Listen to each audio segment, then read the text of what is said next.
there is yet another situation which arises here. For example, here we have made an assumption that the two samples are taken independently and we are comparing the means here, but there may be situations where the samples may not be independent.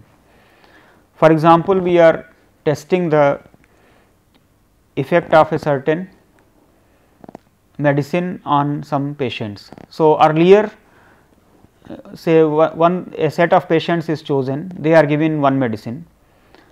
Now, we observe the effects of that medicine. For example, it is a medicine to reduce the blood pressures.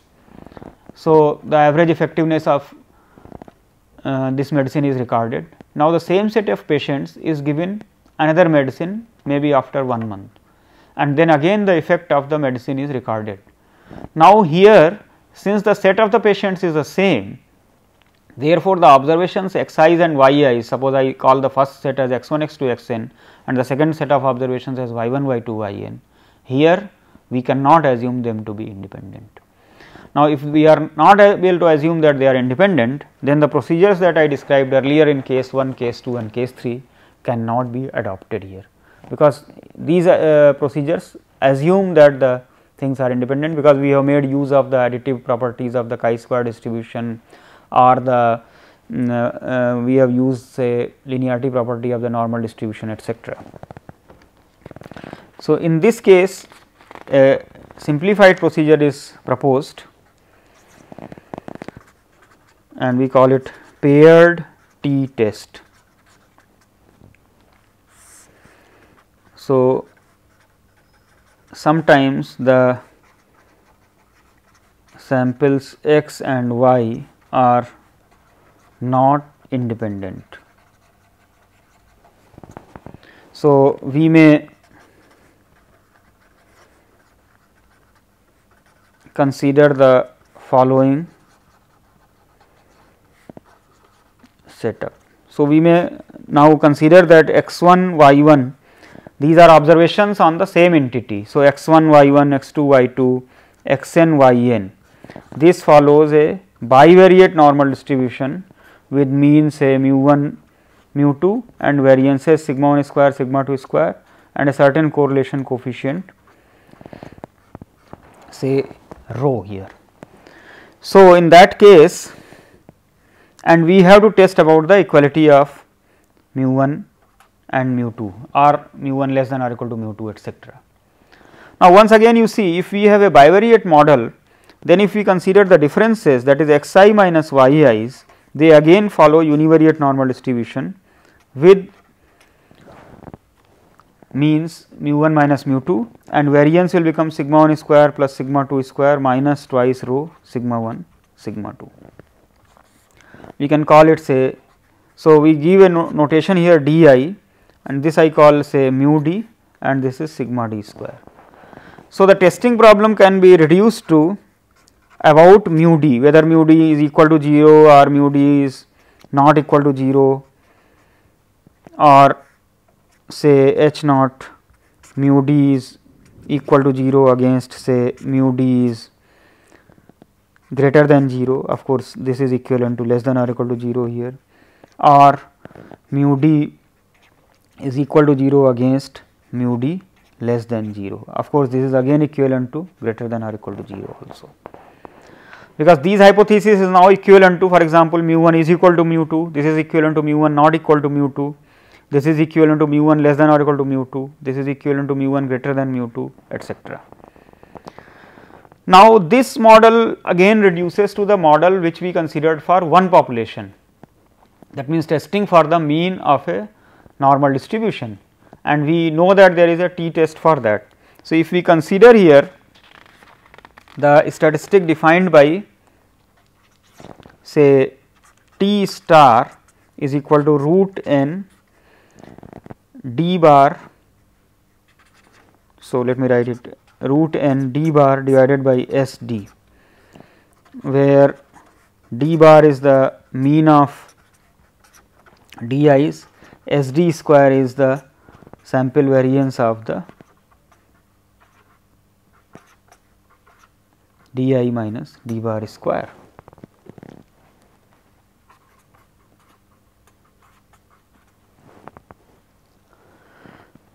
then one can see that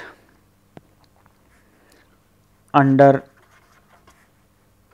mu d is equal to 0, the distribution of T star will be T on n minus 1 degrees of freedom. Therefore, we can have a test based on T star. So, for example, if I am considering, let me name this hypothesis here, let me call this one as say hypothesis problem 1, this one I can consider as problem 2, this one I can consider as say problem 3. Okay. So, for hypothesis testing problem 1, the test will be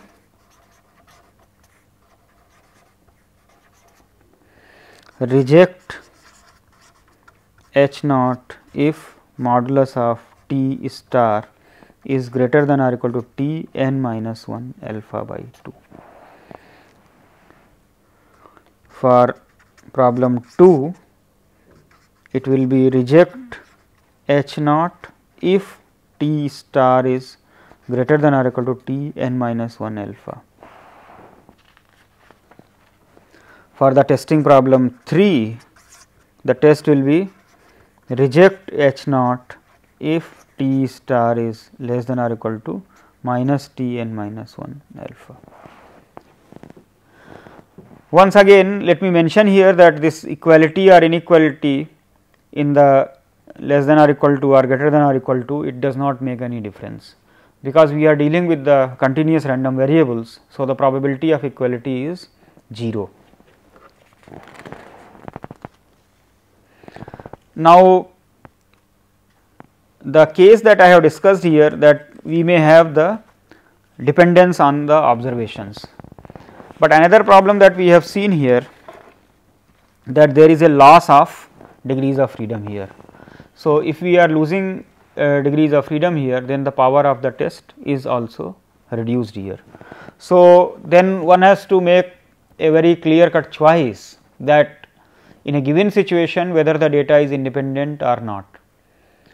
If the data is actually showing dependency, that means there is a high degree of correlation, then naturally the divisor becomes, for example, here if you are considering sigma d square. So, if rho is higher, then it is going to affect, because if they are independent, then the variances will become sigma 1 square plus sigma 2 square for x I plus y I or x I minus y I, if we are taking them independent, whereas here you are making it smaller.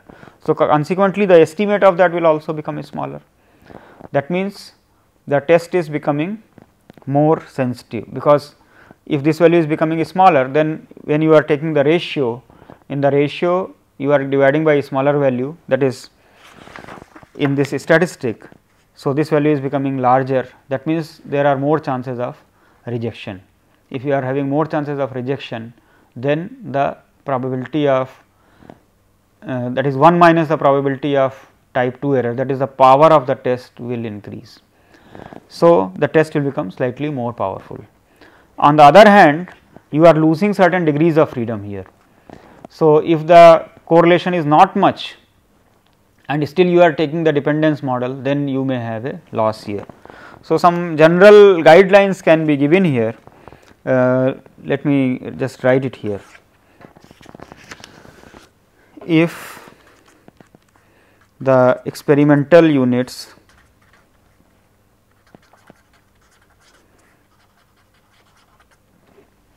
are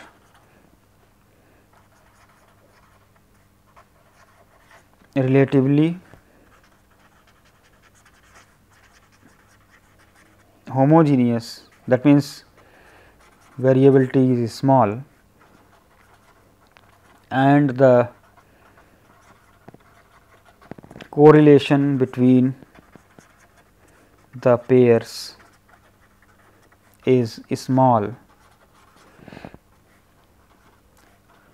the gain in precision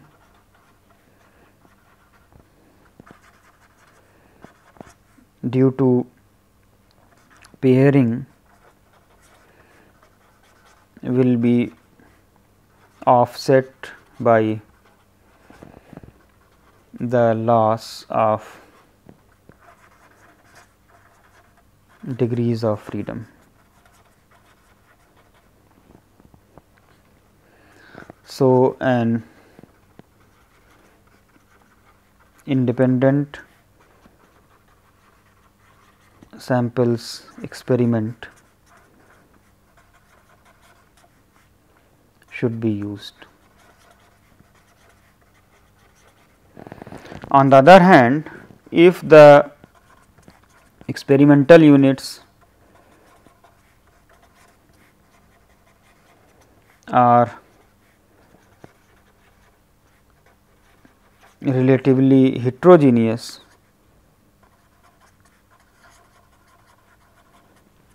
that is large sigma, and there is a large positive correlation between pairs, the paired t-test should be used. So, these are some general guidelines, but of course, when a given problem is there, one has to see carefully whether the pairing is permissible or not. If it is permissible, then generally there is a better chance that you will have a better outcome, or you can say a better result if you use the pairing, or you can say paired t-test. Now, another important point is that when we were testing for the equality of the means, we considered different cases and they were related to certain information about the variances. That means, naturally there is a question of checking the equality of the variances, because if the variances are unknown but equal, you have another procedure. If you have them to be unequal, then you have another procedure. That means, one should carry out a test for the equality of variances before testing the equality of the means. Now, we can produce a test for variances also, testing for the variances. Of course, once again we may have the case where the means are known or unknown, but it will not make too much difference here. In fact, we have seen in the case of testing for the normal variance that you have a change in the single degrees of freedom there. So, there is not too much sensitivity involved there, but in general, as we know that the means may not be known here, since we are going to test for the equality of the means also. So, let us consider the case means are not known. So, we have sigma 1 square is equal to sigma 2 square against say h 1, sigma 1 square is not equal to sigma 2 square. Once again, let me call this as hypothesis testing problem 1. Another problem would be where you have sigma 1 square is equal to sigma 2 square against sigma 1 square greater than sigma 2 square, and once again this h naught is equivalent to sigma 1 square less than or equal to sigma 2 square. Another case could be h naught sigma 1 square is equal to sigma 2 square, which is of course equivalent to sigma 1 square greater than or equal to sigma 2 square against sigma 1 square is less than sigma 2 square. So, let us give a test of hypothesis for all the three cases. We can consider a f test here. So, f is s 1 square by s 2 square. Of course, the convention is that the bigger value among s 1 square and s 2 square should be put in the numerator. The reason being that if we are considering the f test, then the upper 100 alpha percent points they are bigger than 1 there. So, therefore, a more prudent thing would be to take the higher value, that is s 2 square by s 1 square in case s 2 square is bigger than s 1 square, or s 1 square by s 2 square if s 1 square is bigger than s 2 square. So, this follows f distribution on m minus 1 n minus 1 degrees of freedom, when sigma 1 square is equal to sigma 2 square. So, we can give a test based on this. A convention is to place higher, or you can say maximum of S 1 square and S 2 square in the numerator and the minimum in the denominator.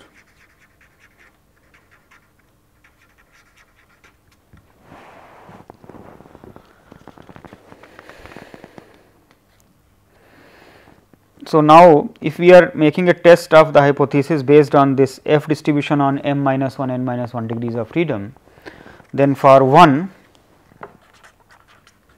the test would be reject H naught if f is greater than or equal to f m minus 1 n minus 1 alpha by 2 or f less than or equal to f m minus 1 n minus 1 1 minus alpha by 2. Of course, in the f distribution, because of the reciprocal nature, this is equal to 1 by f n minus 1 m minus 1 alpha by 2.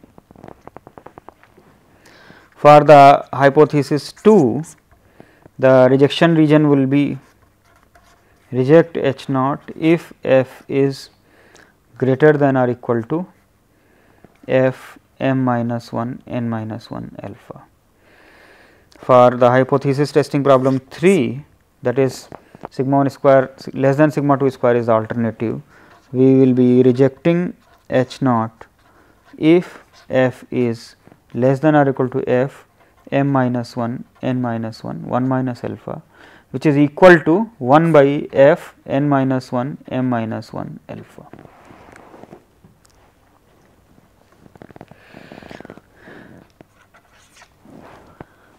Once again, in this situation also there may be a case when the normality assumption may not be satisfied. That means, the initial populations x 1 the x 1 sample and y 1 sample etcetera, they may not be from normal populations. In that case, we may go for large sample approximations for the S 1 square and S 2 square, and we may use the following: a large sample test for variances when both sample sizes m and n are large, then a test procedure that does not depend on the assumption of normality for the two populations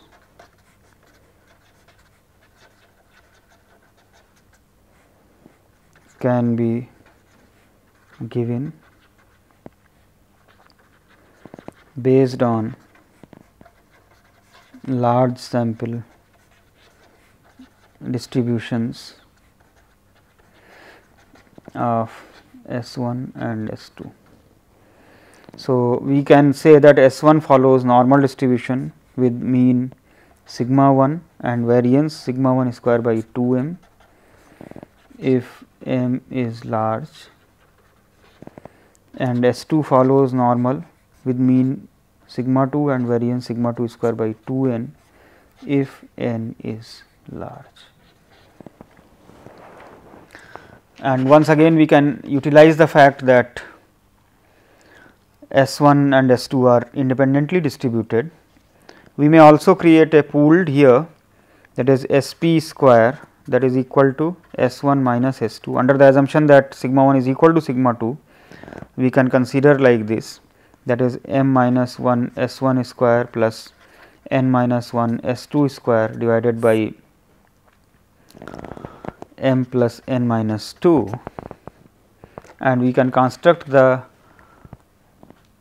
test statistic, say Z star, that is equal to S 1 minus S 2 divided by S p root 1 by 2 m plus 1 by 2 n, which is actually equal to root 2 m n by m plus n S 1 minus S 2 divided by S p.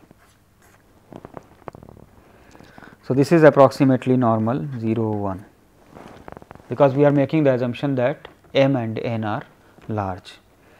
So, we can test for hypothesis about sigma 1 square and sigma 2 square, that is 1, 2 and 3, which I described earlier as based on Z star. So, for 1 you may say reject H naught if modulus of Z star is greater than or equal to Z alpha by 2.